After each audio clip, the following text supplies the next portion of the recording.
I don't stand side by side with nobody till I bleed with them first. What did we just see? You probably think this world is a dream come true. When I step into this ring, yeah, bro, I am addicted. Don't sleep on Luca! Maybe tomorrow we'll all wear 42. If you fight for your dreams will fight for you! Run the Jewels is an American rap duo consisting of artists LP and Killer Mike. I had always heard about the duo and, I had obviously seen the logo that is now synonymous with them.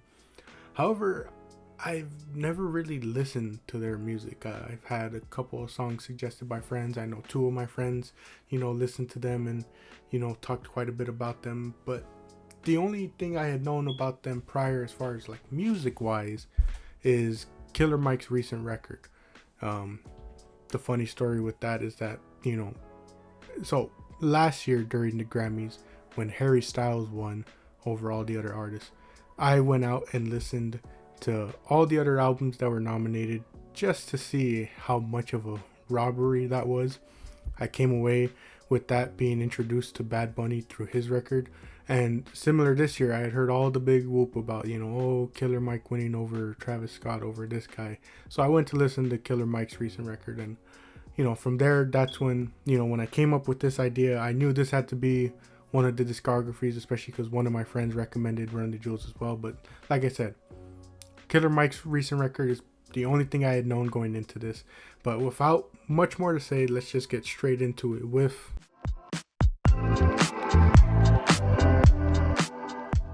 So, with Run the Jewels, all their albums are self-titled.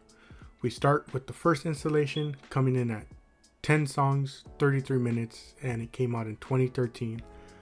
While, obviously doing my walks and listening to their albums, and later on in the script writing process, I was very much interested to learn about how this duo came to be. Being from Brooklyn and Atlanta respectively, the two men have obviously lived very different lives to one another. What is odd yet funny to learn is that the two were actually introduced to one another through a Cartoon Network / Adult Swim executive.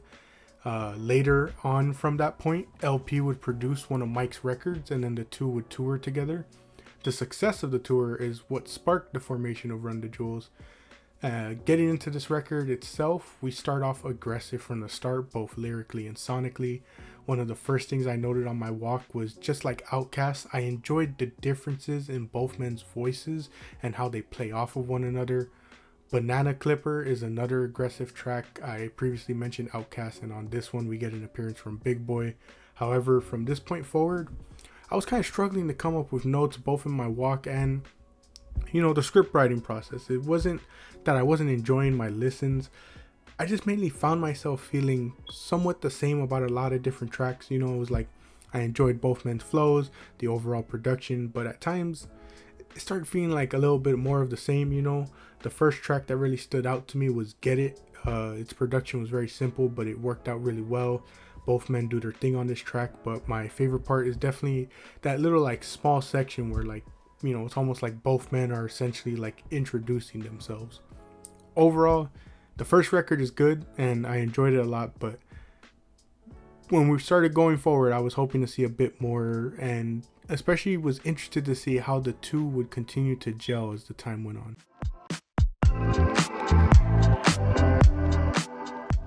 Run the Jewels 2 is the second record released in 2014, coming in at 11 songs, 39 minutes. Oh My Darling Don't Cry was one of the first tracks that stuck out to me, as the flow of both men was impressive. The production is a bit chaotic, but I like the tone and sort of the feel it gives to the song. Close Your Eyes is another track that is just straight aggression. It goes very hard both in flow and production. All My Life was one of my favorite listens. It felt like everything really came together really well on this song and made it a very easy listen. The production on this track was easily one of my favorite parts, along with the little like harmonizing bits. Lie, Cheat, Steal was a track that I had to re-listen to. Why? No specific reason other than how hard it went. I don't know why, but LP saying "cause death by electrocutions like Life in New York" in it was hilarious to me. Another hilarious line is Killer Mike saying, "And I love Dr. King, but violence might be necessary because when you live on MLK, it gets very scary." Why is this such a universal thing no matter where you go? It doesn't matter what state you travel to in the US. If they have a street named after MLK, it is like common knowledge to avoid at all costs. I just found that hilarious. I was like, it's such a universal thing at this point. Moving on with the rest of the record. On first listen, I really enjoyed the sound of Early. However, it wasn't until like the end where I was really catching what they were saying and thus restarted the song. The story that is told is, very tragic, and I just love the lyric, it be feeling like the life that I'm living, man, I don't control, 'cause every day I'm in a fight for my soul. Overall, I feel a lot better about this record. It felt they were a bit more diverse in topics, style, and production. I think the one thing that also helped was like the various people brought in, from Boots to Travis Barker to Diane Coffey. There are just different elements added on this record, and even when they're alone on their tracks, Run the Jewels really started to piece things together really well.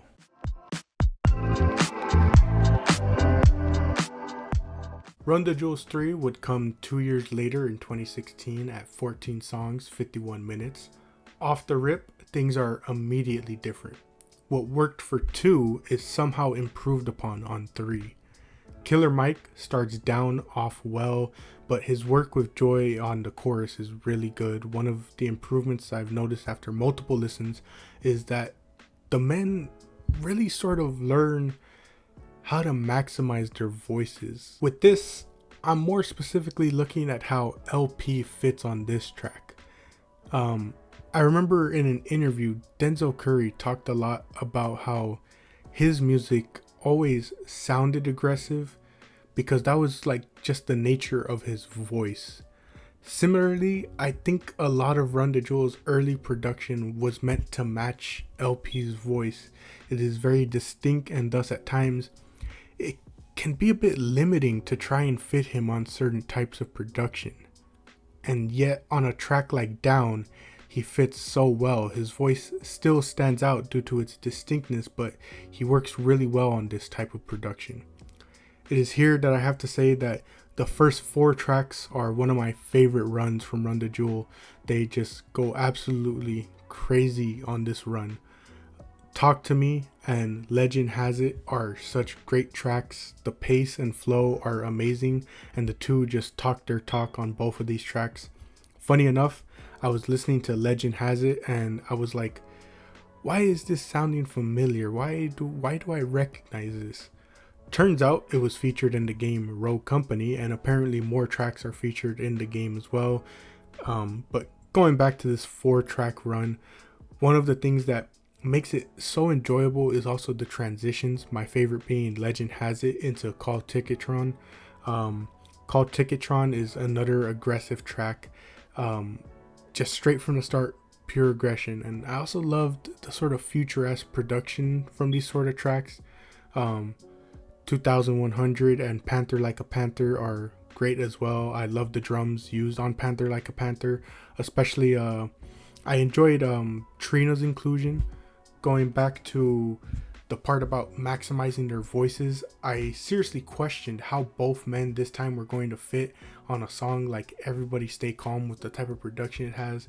This track was very different, but I was actually rocking with it. What came as a result was a perfect match. Both men with ease just adjusted their flows to really fit this beat. Overall, this record was really strong, and a lot of it was what I wanted to hear the most from the duo. I like the overall progression you can hear, especially in Fluidity. You are just able to hear how comfortable they are getting together, and just how they're learning to improve and build upon the things from previous records.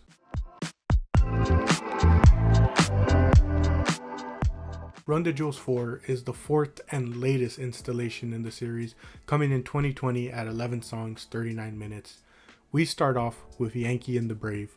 I really enjoyed the decision to have this open the album, as it's just all energy. It gets the album running from the start, from the get-go.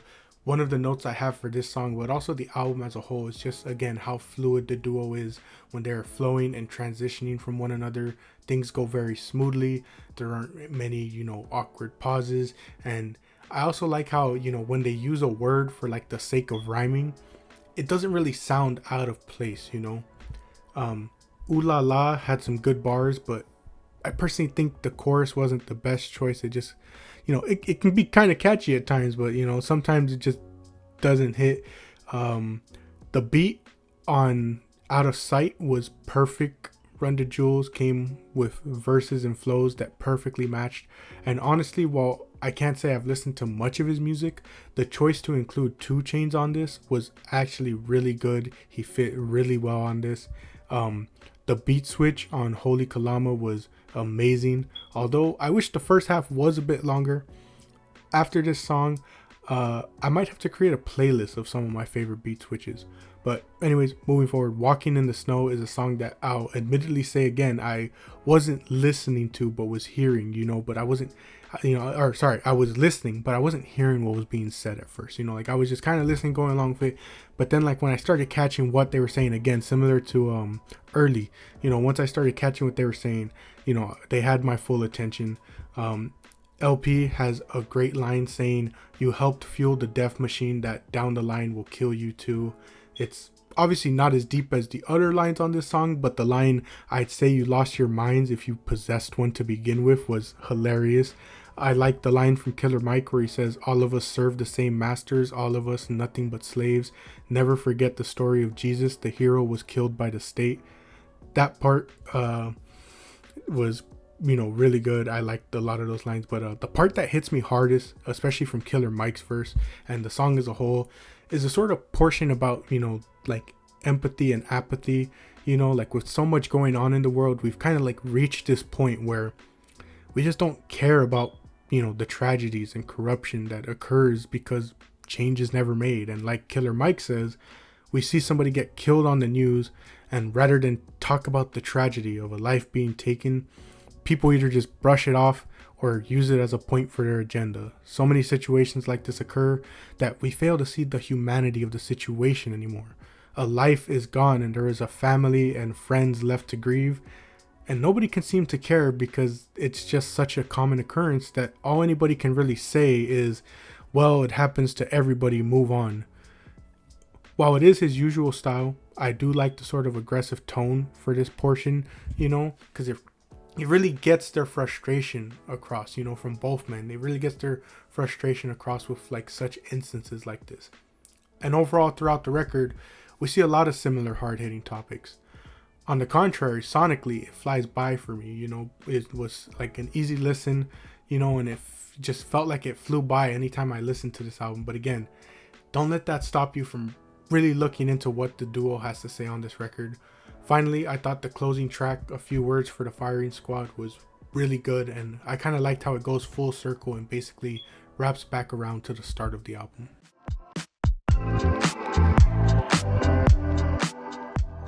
Run the Jewels are a very interesting duo.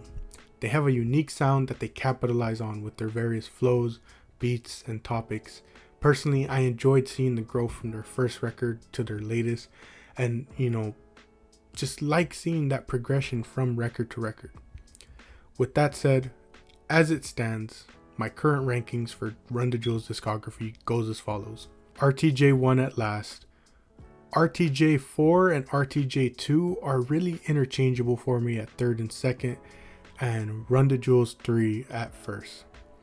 A really fun, interesting discography that I was glad to have given a chance to.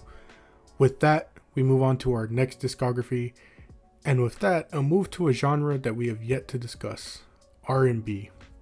For our next stop, we take a look at Miguel, where my only knowledge of him is his appearance on So Random performing Rocketeer with Far East Movement.